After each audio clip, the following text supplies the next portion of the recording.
మీరు ఇవ్వాల్సినవన్నీ, మీరు తీసుకురావాల్సినవన్నీ పార్టీకి తీసుకొచ్చి మీ ప్రచారం చేసి సిన్సియర్ హార్డ్ వర్క్ తీసేసి మీకు ప్రామిస్ చేసిన టికెట్ ఇవ్వలేదు, డబ్బులు పోయాయి, టైం పోయింది, విలువైన సమయం, అవన్నీ కంటే ఎనర్జీ పోయింది. మనోవేదన అండి. ఎంత హర్ట్ అయ్యాను అనేది మీరు డబ్బులు కష్టం నాకు వదిలేయండి. తెలిసింది. పోనీ నేను అట్లీస్ట్ ఒక స్కూల్కి వెళ్ళి రాజకీయం ఏంటని నేర్చుకున్నానని అలా వదిలేయండి ఒక పక్కన. రాజకీయం అంటే ఏంటో తెలుసుకున్నాను కదా, ఎవరు మంచి ఎవరు చెడు, ఎన్ని విధాల నన్ను ఇబ్బంది పెట్టారో ఆ ఇబ్బందులన్నీ నేను ఎమ్మెల్యేలు ఎంపీలు ఆడ మగ తేడా లేకుండా నన్ను ఇబ్బంది పెట్టారు. కానీ మై ఫోకస్ పార్టీ బాగుండాలి. ఎక్కడ నన్ను మహిళా సాధికారత 7 మంది ఎమ్మెల్యేల్లో నన్ను ఒకదానిగా చేర్చినందుకు ఓపెన్గా మీటింగ్లో ఈ మహిళా ఎమ్మెల్యేలు మైక్ పట్టుకొని ఈ సినిమా నటి మాకు అక్కర్లేదు. ఎందుకండి అలా మాట్లాడాలి? ఎందుకు మాట్లాడాలి? ఇప్పుడు మామూలు ఎమ్మెల్యే వెళ్తే 500 మంది వస్తారు, 1000 మందికి డబ్బులు ఇచ్చి తెచ్చుకుంటారు. నేను వెళ్ళినప్పుడు మీకు 20,000 మంది వస్తున్నారు కదా. అవును. నేను వెళ్ళి నిలబడ్డాను అంటే ఇప్పుడు బాబు గారు చంద్రబాబు నాయుడు గారు 12కి వస్తున్నారు అని అంటే నేను 10కి వెళ్తాను. 10కి వెళ్ళి I will start talking, I will talk speaking. By the time ఎవరు మీరు లారీల్లో తేవక్కర్లేదు, బొట్లు పెట్టి పిలవక్కర్లేదు. 10కి నేను మొదలుపెట్టానంటే ఆయన వచ్చేటప్పటికి I gathered in Wanaparthy 25,000 people అండి. I will challenge you that. But అంత చేసిన మీకు ఎందుకు అన్యాయం? I will challenge you that. Yeah. This is openly, I will challenge you that. When we went, it was 5,000 and 5,000 అని చెప్పి ఒక హాల్లో పెడితే వనపర్తిలో 5,000 అంటే నేను వస్తున్నానని వాళ్ళు యాడ్ ఇస్తే it became 10,000. Then police people said you can not have there. We went and did where ఒక మిల్లు ఓపెన్ గ్రౌండ్కి వెళ్తే 25,000 over people. Till I'm having holding all the my speeches అన్నీ నేను మీకు చూపిస్తాను ఓపెన్గా కూడా. ఓకే, చంద్రబాబు నాయుడు గారు వచ్చిన తర్వాత నాకు థ్యాంక్ యూ అమ్మా అని చెప్పారు, అన్నీ ఒప్పుకుంటాను నేను. బట్ అంత పని చేసిన వాళ్ళని ఎలా చెప్పండి మీరు? రాజకీయాలే విరక్తి వచ్చేలాగా అయిపోయింది కదా, ఎవరిని నమ్మాలి? ఆ మధ్య చాలా వెక్కి వెక్కి ఏడిచారు మీరు, గుర్తు నాకు. అండ్ మధ్యలో కూడా కదిలిచ్చినప్పుడు మీరు ఏడిచేసేవారు. విరక్తి ఇన్సైడ్ హర్ట్, బిట్రేయల్ లాగా. చాలా బిట్రేయల్. ఇప్పుడు నేను మిమ్మల్ని ఏం అడుక్కోలేదు, నేను మీ దగ్గరికి నేనుగా రాలేదు, తప్పు నాదైతే నేను అనుకుంటాను, నేను వద్దు అన్నాను. ఆయన ఏమన్నారు? ఒక మహిళ, ఒక సెలబ్రిటీ అండ్ వైశ్య కమ్యూనిటీ, నాకు ఇవి 3 కలిసి వస్తాయి, మీకు ఒక్కళ్ళకి ఇస్తే అన్నారు. ఎన్ని వైశ్య కమ్యూనిటీ మీటింగ్స్ పెట్టానో తెలుసా అండి మీకు? వేల కొలది నేను వైశ్య కమ్యూనిటీ మీటింగ్స్ పెట్టానండి.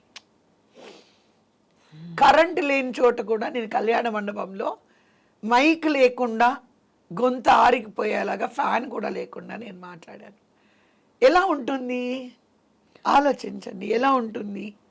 అనకూడదు కానీ కత్తితో వెనక నుంచి సైలెంట్గా మిమ్మల్ని పక్కన పెట్టినట్టు అనిపిస్తుంది. చాలా హర్ట్, బిట్రేయల్ లాగా అనిపిస్తుంది. చాలా అన్యాయం జరిగిందండి మీకు. It was very bad. ఆ తర్వాత మీరు పార్టీని ఎప్పుడు వదిలేరు కవిత గారు?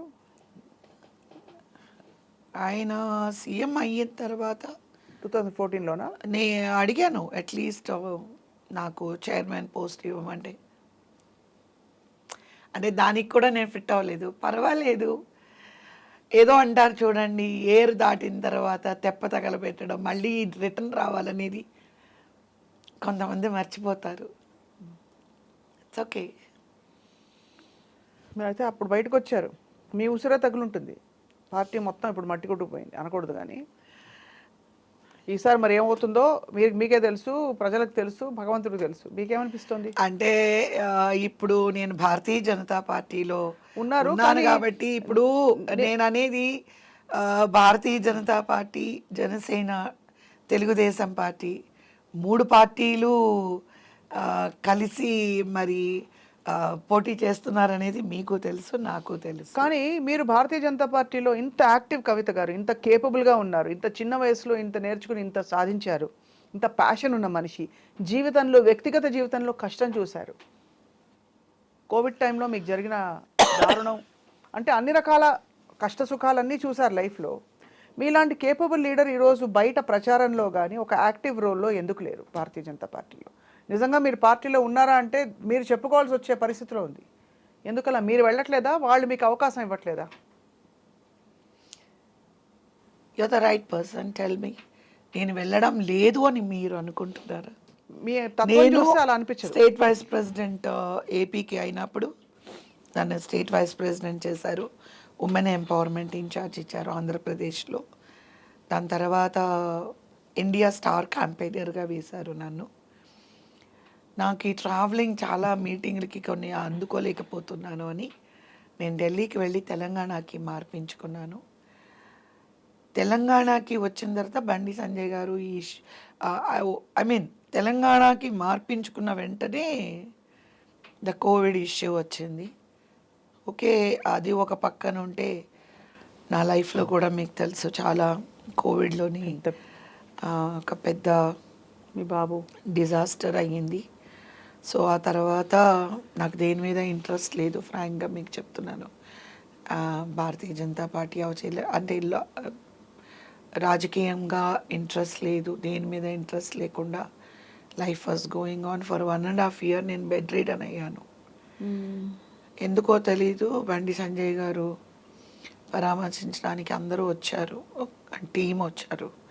వచ్చినప్పుడు ఏమనుకున్నారో తెలీదు, ఆవిడ ఇలా ఉంటే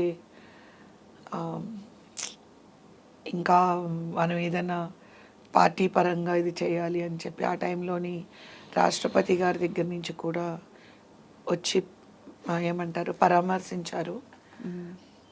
కానీ యాక్టివ్గా పార్టీలో ఉండమన్నారు. లేదు నాకు వద్దు అని చెప్పాను. లేదు, మీరు ఇలా ఉండడం కంటే ప్రజల్లో ఉండండి, ప్రజల్లో ఉంటే కొంచెం మైండ్ ఇది అవుతుందని మిర్యాలు కూడా ఇన్ఛార్జ్ ఇచ్చారు. తర్వాత దీక్షలు ఇచ్చారు. సడన్గా ఓవర్ నైట్ మేము వేరే ప్రెసిడెంట్ని మార్చారు. ఓకే, ఎవరున్నా party is a party. Kishan Reddy గారిని వెళ్ళి నేను కలిశాను. సో నా సర్వీసెస్ మరి మీరు ఎట్లా యూటిలైజ్ చేసుకుంటారు అని అడిగాను. సో ఆయన దగ్గర నుంచి నాకేమీ ఇన్ఫర్మేషన్ ఏమీ రాలేదు. సో అలా ఉన్నప్పుడు మనం ఎవరిని ఇబ్బంది పెట్టకూడదని ఆల్రెడీ ఒకసారి పడ్డారు అందులో. చేసి ఉన్నదంతా ధార పోసేసి సిన్సియారిటీకి మనమే అన్ని విధాల అన్ని పెట్టేసి అన్ని మీరు తెలుగుదేశం చిన్నపిల్ల మనస్తత్వం పార్టీలోనే అనిపిస్తుంది. డబ్బు, మనశ్శాంతి, అన్ని కోల్పోయారు అక్కడ. టైం, ప్రెషియస్ టైం, నా energy. And most of all మీరు సాయికి పాప పేరు మధు, పాప పెద్ద పాప అవునండి, Madhu, Sai and Sravanthi. So first పాప, నెక్స్ట్ బాబా, లాస్ట్ బాబు. ముగ్గురికి మీరు కాకుండా పోయారు కదా ఆ టైం పీరియడ్ అంట. అసలు ఏం జరుగుతుందో తెలియదు. అసలు నాకు ఒక ఫ్యామిలీ ఉందా మా ఇంట్లో మా వారు అడిగారు, నీకు మా అందరం గుర్తున్నామా, మేము ఎవరో తెలుసా? అంత కష్టపడి చేసి ఇప్పుడు మళ్ళీ మరి బీజేపీలో చేరారు. వాట్ ఈస్ యువర్ ఫ్యూచర్ కవిత గారు? అంటే 2018లో చేరానండి. అది కూడా పెద్ద ఆయన అమిత్ షా గారు ప్రెసిడెంట్గా ఉన్నప్పుడు లేదు రండి, మీకు తెలుసు, మీకు జరిగిన అన్యాయం మాకు అంటే అన్నీ తెలుసుకొనే కదండి అడుగుతారు. నేనుగా వెళ్ళలేదండి. అంటే నేను మీకు చెప్పాను కదండి, ఒకటి ఎప్పుడైతే తెలుగుదేశం పార్టీలో ఇలా అయిపోయిందో ఆ తర్వాత నేను ఇంకా టోటల్గా నో రాజకీయం, ఫుల్ స్టాప్ అని నేను డిసైడ్ అయిపోయాను. కాబట్టి నేను I started doing my movies and TV serials. I was very again busy. అందరూ చాలా తిట్టారు కూడా, ఇంత క్యారెక్టర్స్ రావాల్సిన కెరియర్ని వదులుకొని అంత కష్టపడి పనిచేశారు అంటే పార్టీ వాళ్ళు కూడా ఫీల్ అయ్యారు. అంటే ఈ వెన్నుపోటు అంతా డైరెక్ట్గా బిగ్ బాసే అక్కడ. నాకెవరు తెలియదు కదండి, నాకు ఆయనే కదా. న్యాచురల్లీ అంత పని చేయించుకున్నప్పుడు మీకు ఇవ్వాల్సింది. సరే ఆయన పెట్టింది పేరని జనం అది చెప్తారు, నాకు కాదండి తెలీదండి. నేను అనేది ఏంటంటే, ఆయన నేను డైరెక్ట్ కాబట్టి నాకు ఒక పెద్ద పీట ఆయన వేసి ఉండాలి. ఎందుకు వేసి ఉండాలి అంటే, మనం ఒక ఇంట్లో ఉంటామండి, మనకి నలుగురు పనోళ్ళు ఉంటారు. ఆ నలుగురు పని వాళ్ళలో ఎవరు లాయల్, ఎవరంత కష్టపడుతున్నారో మనకి తెలుసు. వాళ్ళని మనం నెత్తిమే పెట్టుకోమా అండి? మీరు చెప్పండి. నేనైతే చేస్తాను. మా ఇంట్లో నలుగురు పనోళ్ళు ఉన్నారు, ఒక అమ్మాయి బాగా మీ చేస్తుంది. ఎగ్జాంపుల్ అర్థమైంది కానీ మీరు పనోళ్ళు కూడా కాదు, మిమ్మల్ని అలా రమ్మని కాదు, నేను అర్థమైంది. అనేది ఒక పార్టీలో రమ్మనొచ్చు.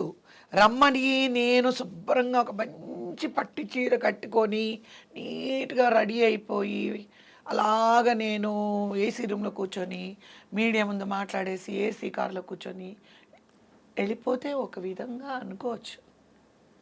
నేను అలా కాదండి. నడుం బిగించి బాబ్లీ కాదు, ఆ వాటర్ మహారాష్ట్ర వాటర్ ఇష్యూ అయినప్పుడు ఎన్ని రాస్తారు కాల్ చేశానండి, ఎన్ని రాస్తారు కాల్ చేశాను. You know, you are in the media, you might have, your people might have covered everything. We covered that and we also covered the time when you were heartbroken. You came out. It was a very emotional time. మీరు వెక్కి వెక్కి ఏడ్చేసేవారు ఆ టైంలో. అది కాదు స్వప్న గారు, నేను అనేది మీరు ఆపోజిషన్లో ఉన్నప్పుడు మహాసభలో నేను మీ పక్కన కూర్చొని సీఎం అయిపోయిన వెంటనే నేను జనాల్లో కూర్చోమని అంత మోసాను ఆ పార్టీని. నేను ఉడతా భక్తిగా నా వర్క్ కూడా ఉంది. ఇన్ని రోజులు నేను మహాసభలో ఈ పక్కన వేదిక మీద కూర్చున్న వ్యక్తిని జనంలో ఇవాళ వెళ్ళి నువ్వు కూర్చో అని అనడము ఎంతవరకు మీరు సబబు చెప్పండి? లేదండి, జనంలో నేను కూర్చోను అని అనడం లేదు స్వప్న గారు. లేదు, లేదు, నేను కూర్చుంటాను, నాకు ఆ ఈగో లేదు. మళ్ళీ నేను మీ గురించి ఆలోచిస్తున్నాను. నేను జనంలో ఉన్నానంటే మీ మీటింగ్ జరగనివ్వరు. నా మీద మొత్తం అక్కడ 10,000 మంది ఉంటే ఆ 10,000 మంది నాతో ఫోటోలు తీసుకోవాలనుకుంటారు. That is my popularity, right? అవును, that is my popularity, right?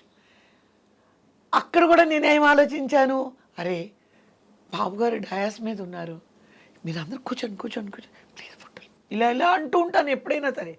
మీకోసమే, అక్కడ కూడా నేను మీకోసమే కదా ఆలోచించి, నేను అక్కడ కాకుండా ఆ వేదిక మీద నేను కూర్చుని ఉంటే ఆ గొడవ ఉండదు కదా అని నేను ఆలోచించాను. కానీ వీళ్ళేం చేశారు, ఇప్పుడు మేము సీఎం అయిపోయాము, ఇంకా ఈవిడతో ఏంటి మనకి పని కదండి. మీరు అనుకుంటున్నారా చంద్రబాబు నాయుడు గారు మాత్రమే, ఆయనకి తెలుసో తెలీదో మరి నాకు తెలియదు, తెలియకుండా ఎలా ఉంటుందనేది కూడా నాకు తెలీదు. ఆయన నాకు తెలీదు అని అన్నారంట, ఈ ఇష్యూనే నాకు తెలీదు అన్నారంట. అవన్నీ నేను డయాస్ మీద నేను పేర్లు వేయను కదా, నాకు తెలియదు కదా అన్నారంట. అది విషయం.